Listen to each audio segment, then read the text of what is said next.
Que Occidente tardó tanto en comprender la historia y la realidad de Ucrania.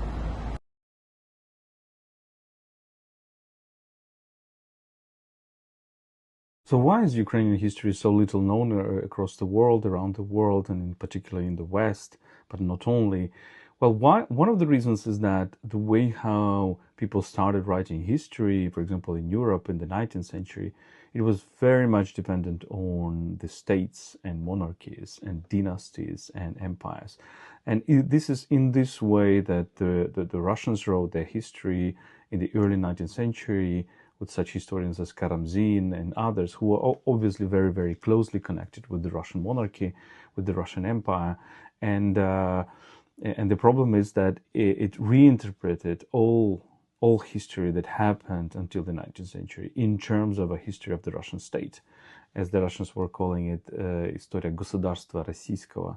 But this kind of the backward-looking perspective, which kind of accumulated all those interesting things that were happening in Eastern Europe as a kind of a predecessors, or those rivers that lead to the Russian state and Russian Empire.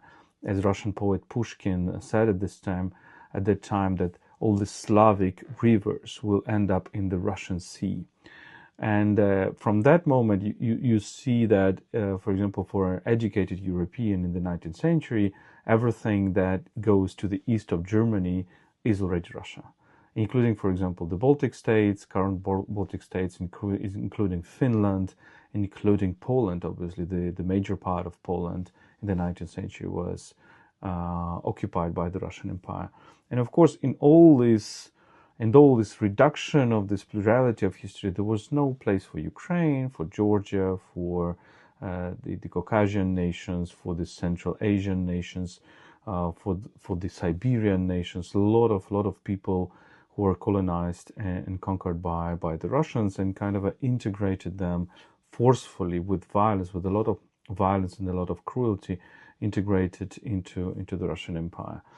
And therefore, well, if we look at the Russian state, it's actually a very young state.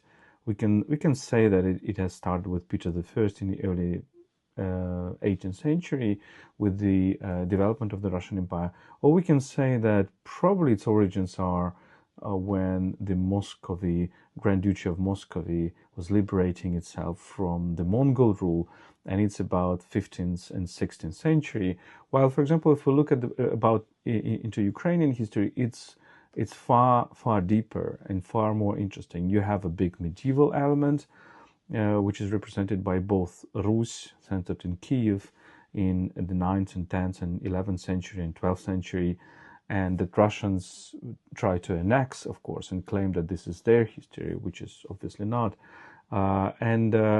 We can say that the Grand Duchy of Lithuania, the 13th, 14th century, 15th century, in which also combined very interesting elements of Lithuanian culture, of Belarusian culture, of Ukrainian culture. And then we can go deeper. We can talk about, for example, the Scythians. We can talk about the Greek colonies in the 7th century before Christ, or 6th century before Christ, very early Greek colonization of the northern Black Sea. Or we can go even deeper in the past and talk about Cucuteni Tripilian culture, which existed 6,000 years ago, and currently archaeologists all around the world are talking about the first cities that were kind of created by this culture.